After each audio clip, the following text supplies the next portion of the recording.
Warangal, Nalgonda, Khammam teachers MLC counting కొనసాగుతుంది. మొదట ballot పత్రాల కట్టలు కట్టే ప్రక్రియ కొనసాగుతుంది. ప్రస్తుతం 4వ రౌండ్లో 75 నుంచి 100 పోలింగ్ బూత్ ఓట్లను కట్టలు కడుతున్నారు. ఉదయం 11:30 8 రౌండ్లు ముగియనున్నాయి. అనంతరం మొదటి ప్రాధాన్యత ఓట్ల లెక్కింపు చేయనున్నారు అధికారులు.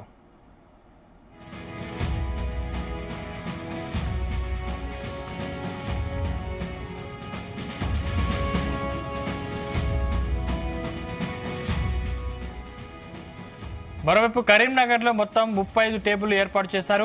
ఇందులో 21 టేబుళ్లు గ్రాడ్యుయేట్ ఓట్ల కౌంటింగ్, 14 టేబుళ్లు టీచర్ ఓట్ల కౌంటింగ్ మొదలైంది. 3 షిఫ్టుల్లో సిబ్బంది కౌంటింగ్ లో పాల్గొంటారు.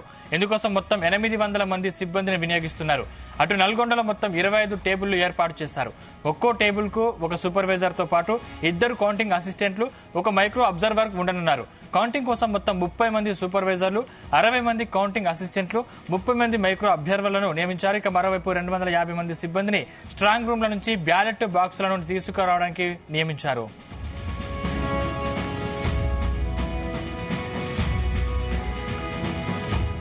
ఇదే అంశానికి సంబంధించిన మరిన్ని పూర్తి డీటెయిల్స్ మా ప్రతినిధి జానయ్య అందిస్తారు. జానయ్య.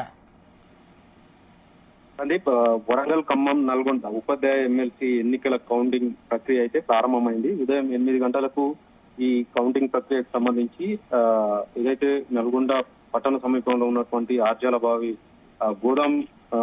గోదాంలో మాత్రం ఈ కౌంటింగ్ సెంటర్ ఏర్పాటు చేయడం జరిగింది. అయితే ఈ ఎన్నికలకు సంబంధించి బ్యాలెట్ పేపర్ వినియోగించిన నేపథ్యంలో మొదటగా ఈ ఏదైతే బ్యాలెట్ బాక్సులకు సంబంధించి కౌంటింగ్ హాల్ నుంచి ఏదైతే స్ట్రాంగ్ రూమ్ నుండి కౌంటింగ్ హాల్ కి తీసుకురావడం జరిగింది. ఈ కౌంటింగ్ హాల్ కు తీసుకొచ్చినటువంటి బ్యాలెట్ బాక్సులను ఏదైతే ఉన్నాయో ఒక్కొక్క టేబుల్ కు సంబంధించి మొత్తం 25 టేబుల్లను ఏర్పాటు చేశారు. అందులో ఒక్కొక్క టేబుల్ కి ఏదైతే 8 పోలింగ్ బూత్లకు సంబంధించినటువంటి బాక్సులను అక్కడ టేబుల్ పైన కూడా వేస్తున్న పరిస్థితి ఉంది. మరోవైపు ఈ కౌంటింగ్ ప్రక్రియకు సంబంధించి ముందుగా ఈ బ్యాలెట్ బాక్సులకు సంబంధించి అందులో నుంచి బ్యాలెట్ పేపర్లు బయటకు తీసుకున్న తర్వాత మొదటగా 25 చొప్పున కట్టలు కట్టే ప్రక్రియ అయితే కొనసాగుతుంది. మొత్తం ఇప్పటి వరకు కూడా దాదాపుగా 100 పోలింగ్ బూత్ల సంబంధించినటువంటి బ్యాలెట్ బాక్సులను తీసుకురావడం జరిగింది. ఆ బ్యాలెట్ బాక్సుల నుంచి బ్యాలెట్ పేపర్లను 25 చొప్పున బండిల్గా కట్టలు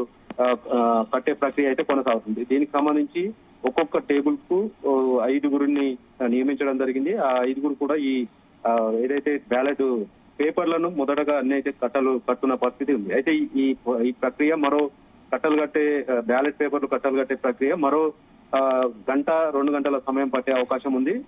దాంతో ఇప్పటి వరకు మొత్తం 200 పోలింగ్ బూత్లకు సంబంధించి 100 పోలింగ్ బూత్ల బాక్సులను మాత్రమే ఇప్పటి వరకు ఏదైతే కట్టలు కట్టే ప్రక్రియ మాత్రం కొనసాగుతుంది. మిగతా మరో 100 పోలింగ్ బూత్లకు సంబంధించి బ్యాలెట్ బాక్సులు ఉన్నాయి కాబట్టి మరో 2 గంటల సమయం పట్టే అవకాశం ఉంది. ఎందుకంటే ఇప్పటికే ఉదయం 8 గంటలకు ప్రారంభమైనటువంటి కౌంటింగ్ ప్రక్రియ ఇప్పుడు 10 వస్తుంది. ఈ 10 గంటల వరకు కేవలం 100 పోలింగ్ బూత్లకు సంబంధించినటువంటి బాక్సులను మాత్రమే లెక్కింపు ప్రక్రియ అనేది కొనసాగుతుంది.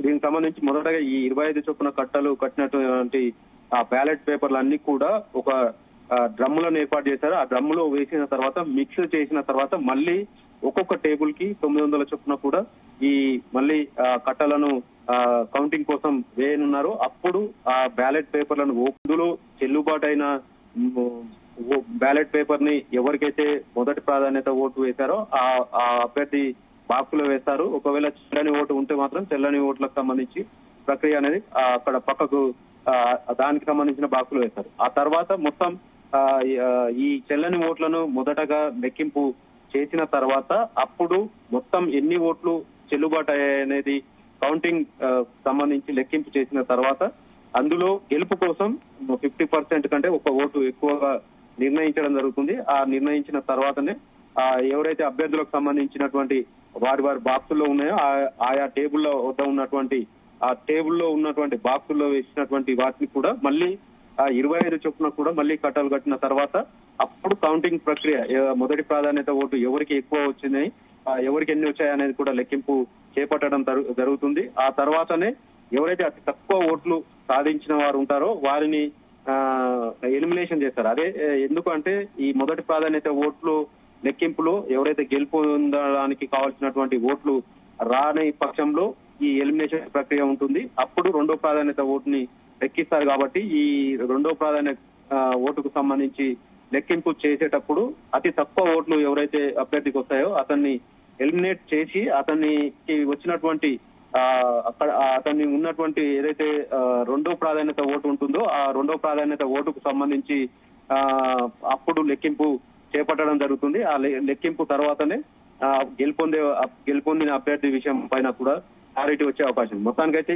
ఈ ఎమ్మెల్సీ ఎన్నికల కౌంటింగ్ సంబంధించి మాత్రం ప్రక్రియ అయితే కొనసాగుతుంది. ప్రస్తుతం ఏదైతే బ్యాలెట్ బాక్సుల నుంచి బ్యాలెట్ పేపర్లను తీసి 25 చొప్పున బండిల్ మాత్రం కట్టడం జరుగుతుంది. మరో 2 గంటల వరకు అంటే 12 గంటల వరకు మాత్రం ఈ బ్యాలెట్ల పేపర్లను కట్టలు కట్టే ప్రక్రియ కొనసాగే అవకాశం ఉంది. తర్వాత ఓట్ల లెక్కింపు అంటే ముందుగా ఎవరెవరికి మొదటి ప్రాధాన్యత వచ్చిందో అవి లెక్కింపు చేపట్టున్నారు. మధ్యాహ్నం 2 గంటల వరకు మొదటి రౌండ్ కు సంబంధించి ప్రక్రియ అయితే పూర్తయ్యే అవకాశం ఉంది. మొత్తం దాదాపుగా 5 రౌండ్లలో ఈ ప్రక్రియ అంతా కూడా పూర్తయ్యే అవకాశం అయితే ఉన్నట్లుగా కూడా తెలుస్తోంది సందీప్. అంటే ఈ తుది ఫలితాలు ఫైనల్ గా ఎప్పుడు వచ్చే అవకాశం ఉంది సందీప్? ఏదైతే ఈ ఎమ్మెల్సీ ఎన్నికల్లో ప్రాధాన్యత క్రమంలో ఓట్ల లెక్కింపు ఉంటుంది కాబట్టి మొదటి ప్రాధాన్యత ఓటు సంబంధించి ఏదైతే పోలైన ఓట్లలో నుంచి చెల్లని ఓట్లు తీసేసిన తర్వాత గెలుపొందడానికి కావాల్సినటువంటి ఫిగర్ ని నిర్ణయిస్తారు. అయితే ప్రస్తుతం ఈ ఎమ్మెల్సీ స్థానానికి సంబంధించి 24,139 ఓట్లు పోల్ కావడం జరిగింది. అయితే ఇందులో ఎన్ని చెల్లని ఓట్లు ఉంటాయనేది మాత్రం తర్వాత కౌంటింగ్ చేసిన తర్వాతనే తెలుస్తుంది.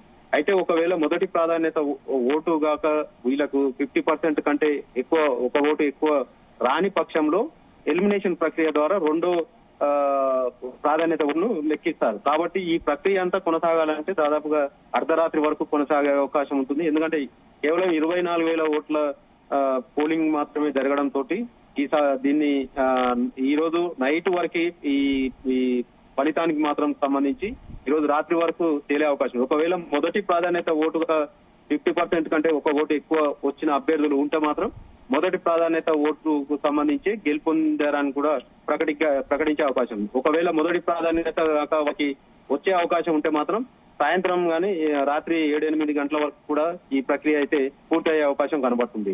నమస్తే అండి. ఈ రోజు మరి ఇక్కడ కౌంటింగ్ ప్రారంభమైంది. పొద్దున్నే అందరు కూడా ఆఫీసర్స్ ఆన్ టైంలో ఇక్కడ డ్యూటీలో ఉన్నారు. మరి చాలా చక్కగా అరేంజ్మెంట్స్ అన్ని బాగా ఉన్నాయి. కాకపోతే ఒకటి ఏంటంటే ఇక్కడ ఇన్వాలిడ్ ఓట్స్ బాగా వస్తున్నాయి. ఆల్మోస్ట్ ఒక 10% ఇన్వాలిడ్ ఓట్స్ వస్తున్నాయి. సింగిల్ వన్ కన్సిడర్ అయింది కానీ కొద్దిమంది టిక్ పెట్టడం మూలాన కొన్ని ఇన్వాలిడ్ ఓట్లు జరుగుతున్నాయి. కొద్దిమంది 0-1 పెట్టి ఉన్నారు. యాక్చువల్లీ 0-1 అనేది అది మీనింగ్ఫుల్, బట్ 0-1 పెట్టడం మూలాన కొన్ని ఇన్వాలిడ్ అయినాయి. అట్లాగే మరి ఓన్ పెన్తో రాసిన వాళ్ళు కొద్దిమంది ఉన్నారు. ఓన్ పెన్తో రాసినవి కూడా ఇన్వాలిడ్ అయినాయి. సో ఇవి తప్ప everything is going on very well. Almost all packing అంతా 25 ప్యాకింగ్ జరుగుతుంది. ఇన్వాలిడ్ అన్ని పక్కన పెడతా ఉన్నారు. And no doubt at all నాకు కాన్ఫిడెన్స్ ఉంది, ఖచ్చితంగా మరి గెలుస్తానని చెప్పేసి. No doubt at all almost all midnight కల్లా ఒక క్లారిటీ వస్తుందని నేను ఆశాభావంతో ఉన్నాను. It's going on very smoothly. I thank Election Commission for